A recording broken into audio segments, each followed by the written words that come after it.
There was a major setback this summer. There was a health issue that I've never ran into this summer, and I want to share it with you because if you run into health issues, which you inevitably will, health will never be perfect, wire to wire, plus times a day, which is kind of silly, right? Like bathroom humor, but it wasn't silly because I was losing weight and losing 22 pounds this summer, 20 miles in a day.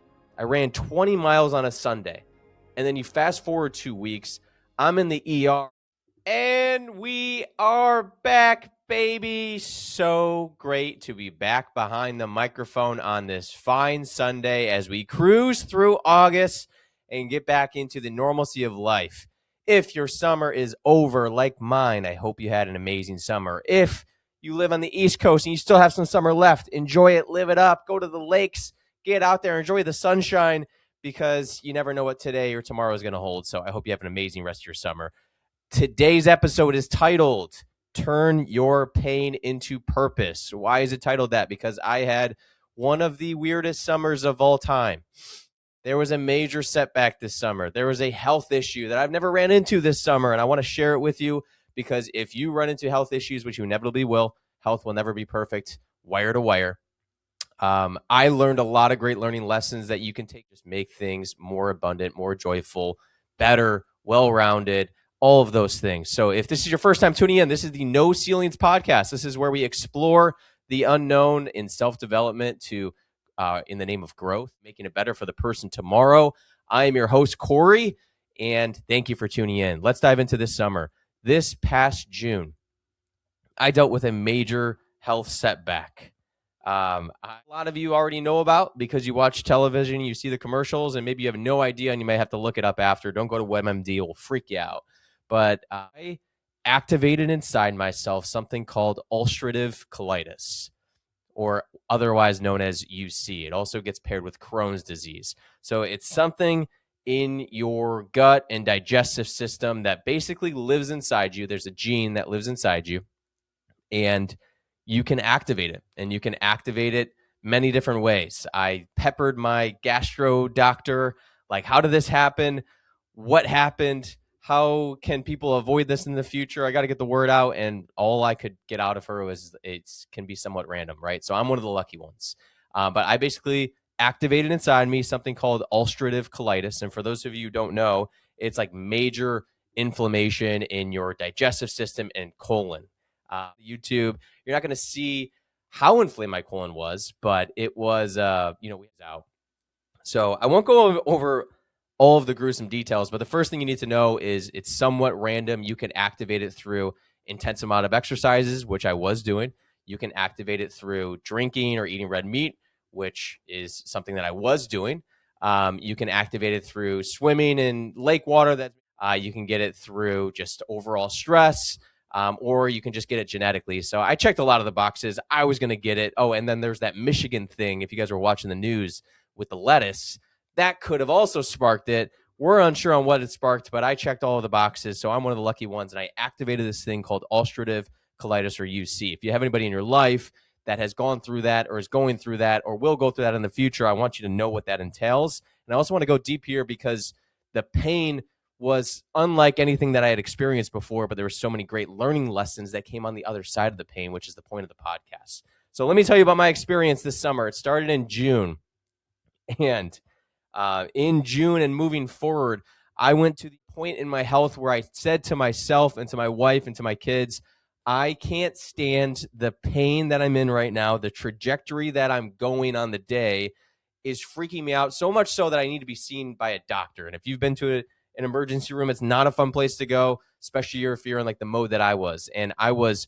going to the bathroom upwards of 20 plus times a day, which is kind of silly, right? Like bathroom humor, but it wasn't silly because I was losing weight and losing resources at like a serious rate. And I was getting dehydrated at a serious rate.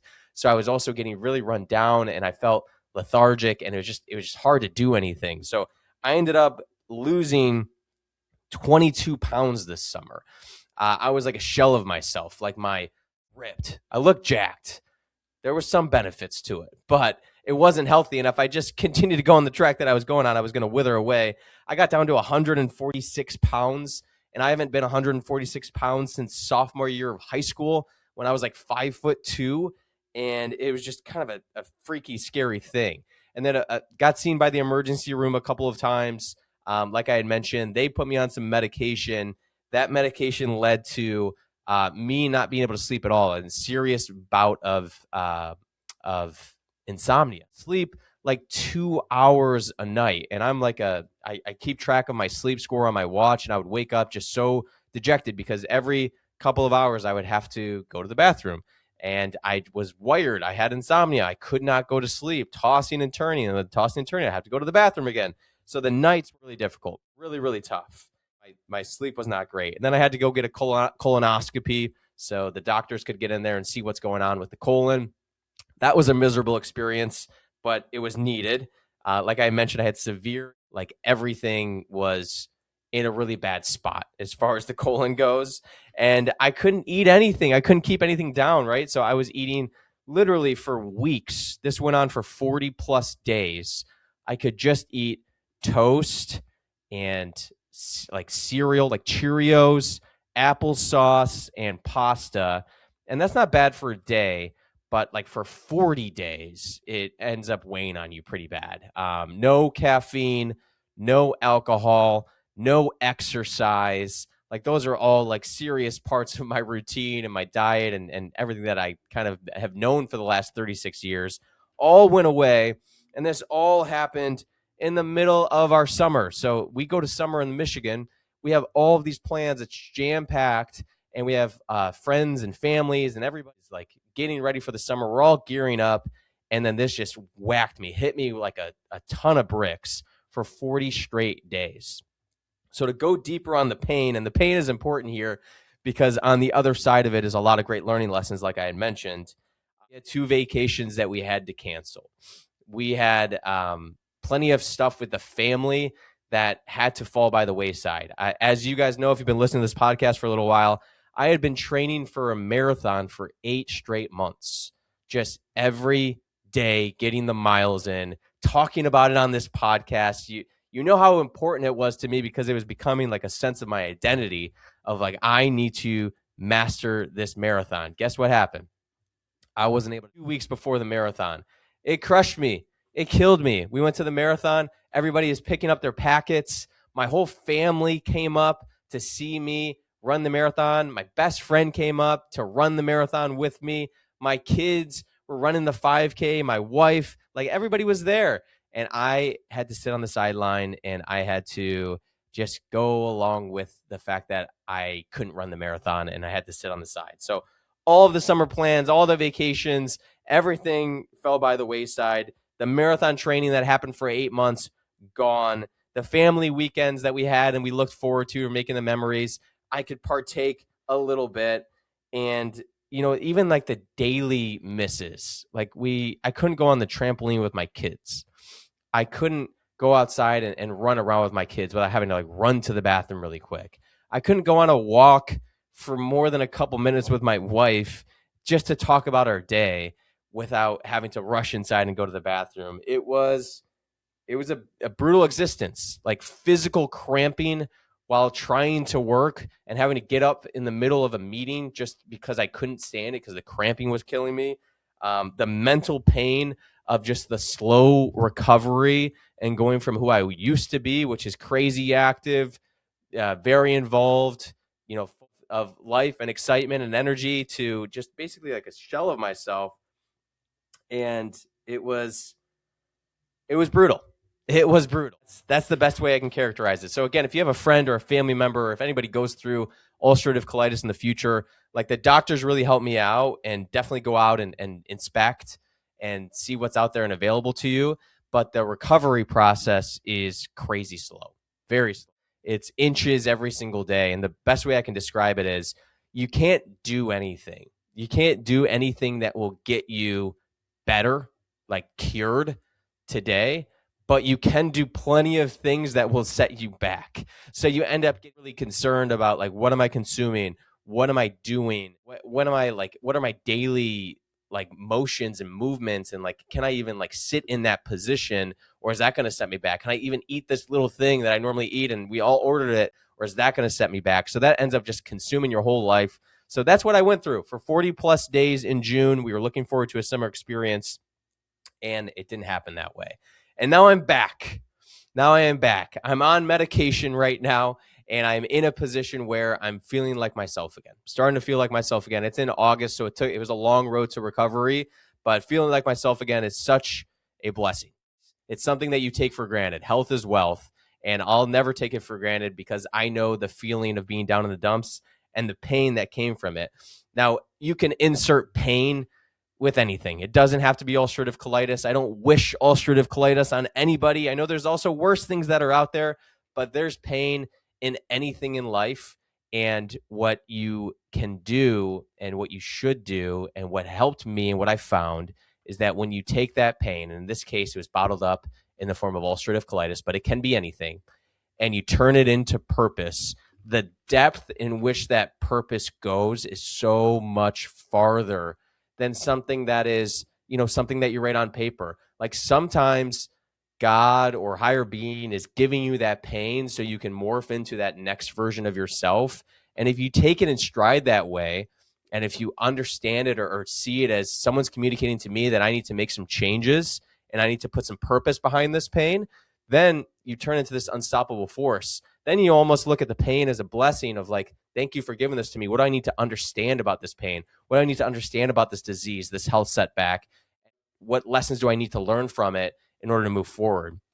And I'll share with you guys how true that is because I learned a ton of lessons. So let's dive into it. So the purpose that I put behind my pain, and I just walked you through it, all of the gruesome pain, the nasty images that are in your head of an inflamed colon, moving over to the purpose is what I learned, big learning lesson, is to compare every day to who I was yesterday. Compare every day to who I was yesterday. A killer in the mental game for you. The killer in the mental game for me when I was going through this process was to compare myself to who I was before I had ulcerative colitis.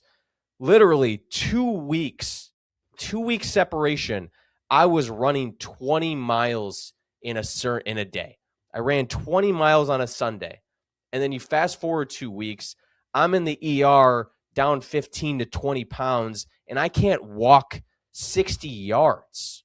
I can't keep anything down. That is a 2-week separation.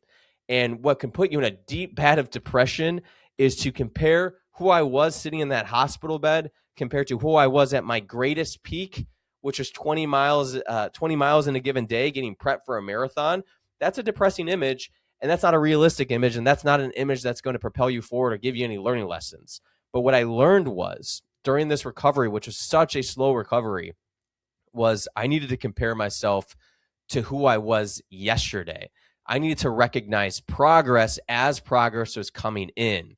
I didn't need to compare myself to who I was in high school, who I was in college, who I was at the top of my physical state when I was running 20 miles on a given Sunday. I needed to compare myself to who I was yesterday, because when you do that, you can understand and measure, hey, I'm making progress here. And when you're making progress and you're working towards a mission, you're happy, you're full of joy, you're full of confidence. You start to build. It starts to build and head in the right direction for you. So something that helped me every single day, I was methodical about it, right? I would check my weight every single day. I said I needed to gain a certain amount, like 0.2 pounds, 0.3 pounds. Like I needed to keep food down. I would track my sleep. How much sleep can I get? I got 2 hours last night. Can I get 2 hours and 15 minutes? I would track my exercise. I couldn't exercise at all, but I walked for 15 minutes. Can I get to 20 minutes? I had 20 bowel movements yesterday. Can I get it down to 18? I do a little bit more every single day. And when I would compare myself, those small wins stacking up really helped with the mental load of trying to make it through this thing, which was such a slow recovery. But a man needs a pursuit. And my pursuit in this case, all the other pursuits that I cared about, right? Physical challenges, or building relationships, or doing this podcast, or making a certain amount of money at work, like all those got pushed to the side. And I said, I just want to get 1% better every day, right? Which is a bit of a cliche, but that's where my head went. And that's where my confidence was derived from. And I wanted to keep putting one foot in front of the other and stack one win in front of the other. And you can do that too. Now, they say comparison is the thief of joy, right? They say that. So that would tell you I shouldn't compare myself. And I don't put that in a bucket of achievement, because when you think about joy itself and when you think about making change, if there's something in your life that you want to make a change on, you can't be in a joyful position to make that change. Like if you're experiencing a lot of joy in your current state, making the change becomes really tough, because you tell yourself, you know what, I'm good enough right now. I'm happy. Why do I need to make that change? So then sometimes you tap into the dark side and you do make the comparison because you want to get better. Like you hit that mark where you're so over it of where you're currently at, and they say you need to hit rock bottom in order to make that change. You can force yourself into that rock bottom by comparing yourself. So I'm not saying overuse it, right? Like you want to dial in the dark side, but sometimes you need to make change. And in my case, I had to make change. There's no turning back. And comparing myself from one day to another was, pushing myself forward. So, in terms of making the changes and understanding that in order to make a change, comparison can spark that change for you.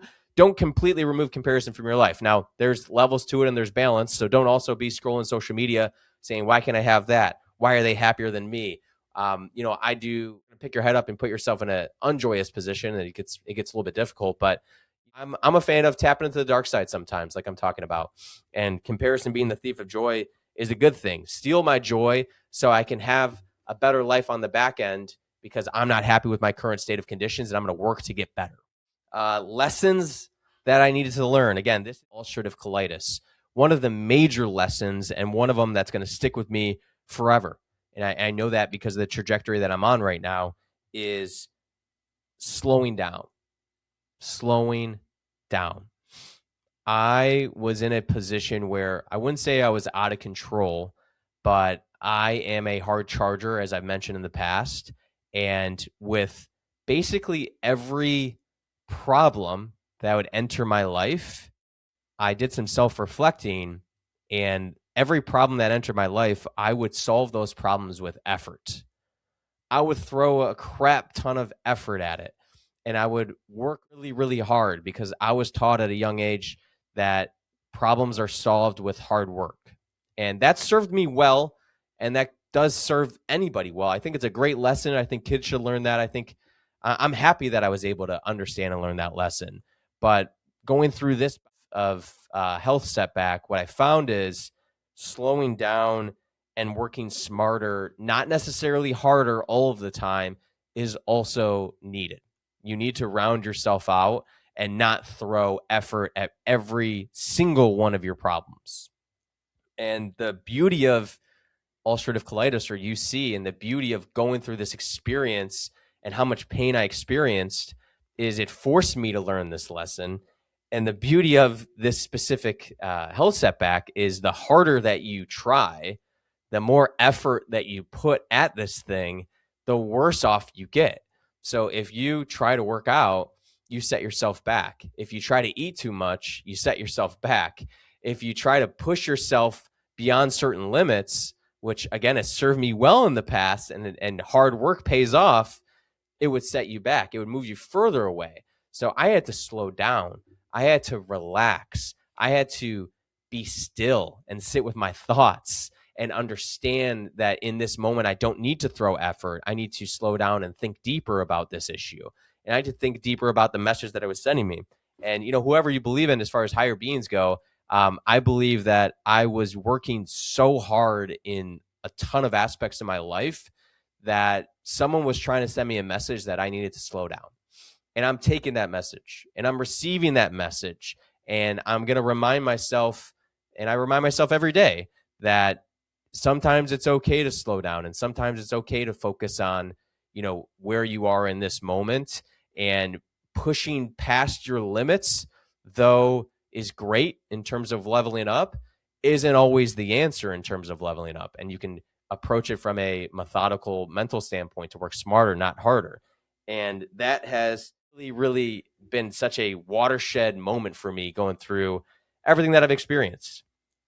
The other learning lesson while going through this UC and fighting it and battling it is the work that you in determining who you are and your identity and the tools that you have to deal with things and the mental fortitude you have to deal with things, that shows up during the adversity. So every day that you decide to push it off, and every day that you live paycheck to paycheck in the mental space, in the you space, in the lessons that you want to embody space, those delay your progress to be able to tackle on adversity, because adversity will come and will come in a lot of different forms. And if you're not prepared, and if you're not in a position where you can handle it, can sink your ship. It can absolutely sink your ship. And what I'm thankful for is over the last 5 years, maybe 6 years now, being able to lean into the personal development journey and learn the lessons that I had. Those showed up big time during the hardest days that I just had mentioned. So what do I mean by that? When I got the diagnosis and when I was told this could be a really long time for you, this could be the next 6 months, you may need to really monitor things and slow down. The next year, you may not be able to have caffeine or alcohol or do the things that you're used to doing. And you're going to have this specific gene inside of you forever, and you're going to have to use medication forever. If in those hard moments, I hadn't already done the work to become the person that I want to become and the person I am today, then those could have absolutely sunk me. Those are really hard things to hear. And those, for me, were the first time hearing anything like that or running into any real health adversities that were a forever thing. Like saying this is going to be here forever while you're going through really painful days, it can put you in such a deep depression.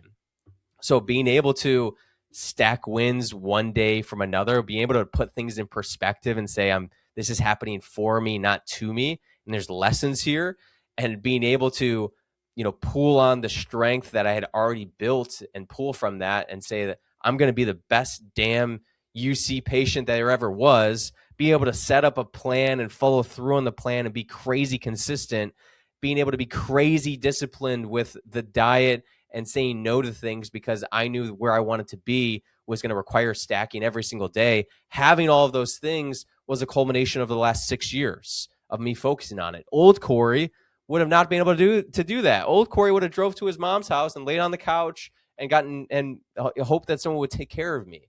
New Corey, the Corey that I currently am, was able to use those tools, and I was able to attack the process with an attitude that was hopeful and excited that I was going to be getting better every single day. So understanding that, all of it relates, all of it is adding up every single day, and to take care of yourself and your health, but also to take your mental and to take care of like who you are and how you can handle things. When the adversity shows up, you're ready. And you say to yourself, I received that information. I'm going to be the best damn UC patient there ever was. You told me it's going to take 6 months. Watch me do this in 4 months because of how disciplined I am with the recovery and how much follow through I have with what it's going to take. It was awesome to feel, because you don't get to feel those things without adversity. If everything is great and rainbows and butterflies all the time, you don't get to test that part of you. And that's why doing hard things is great, because you get to test those pieces, but sometimes hard things are thrust upon you. And you have to take it on, and you have to take it on in stride. That's what I feel like that we did here. The last thing process was the ability to be thankful, because you don't understand what you have until it's taken away from you. And that's an old cliche, but being able to really take stock in the relationships that I have, and really take stock into the life that I've built, and really just pause and be thankful was a big theme in the recovery process. And again, I'm feeling myself again, but I don't feel myself this quickly, and I don't feel like I'm in a position to get where I want to be this quickly without having gratitude every single morning. So I got in a habit of sending a gratitude video to all my friends, right? Like I'm down 22 pounds and I'm sending videos to folks just saying how much I appreciate them and their friendship. I'm down 22 pounds, can barely walk 100 yards at a time, but I'm sending a video to my brother of how thankful I am that, he's in my life and I got to have him in my life and how proud of him I am and where he's heading. Like having those moments and being able to understand like, hey, what you have is special and you earned it, and fostering the relationships that you have need to continue to be fostered. And you do that through gratitude and thankfulness. Likely wouldn't have came at the degree that it did without being able to slow down through this process and be thankful for what I have. Having UC is not great. I don't think anybody leaving the podcast is going to tell themselves, I'm going to go train really hard and swim into a dirty lake and eat a bunch of lettuce in Michigan and like hopefully I can get this UC, because that sounds awesome. Sounds like you came through the other end of this with a lot of great learning lessons and you're morphing into a different version of yourself. So having UC is not great, but when you have pain and when you deal through adversity and bad things happen, whether it's your choice or not, you get to decide your response. And being able to decide the response and being able to slow down and take stock of the learning lessons along the way is the blessing. And it is the point of all of this. And working on yourself and being able to prepare yourself for when those things happen, you have to be in a ready state. So the next time that something happens that is less than ideal, hopefully you can understand and take some lessons away from this podcast that you can tell yourself, I want to take on the challenge of getting myself out of that bad state into a great one and learn lessons along the way, because that's how I can grow. And you can't grow without it. So I hope you all take on hard things. I hope the adversity that you find in life is looked at as a blessing, as something that happens for you, not to you. And you find purpose in your pain because it is there and it is there for you. And when you do that, you enjoy life to the 10th degree and you're unstoppable. You're bulletproof. You're almost in that position where some people will say like nothing can stop this person, because even when bad things happen, they're receptive to it and they're excited about it and they're excited to take on another challenge. Be that guy, be that girl, and be happy with the end results. So I'm going to continue on with the podcast. I'm going to continue on with my goals. I'm going to be able to shout from the rooftops a year from now that I was able to recover fully from UC and run my marathon and knock out the plans that I was wanting to do, but I did it in a different way because I needed to learn a different way in order to accomplish that. Thank you for tuning in. Thank you for listening to my story. Message me or call me on the side if you have ever been through anything like that. And just with my experience, I'd love to help you through it. All right. We'll see you guys next Sunday.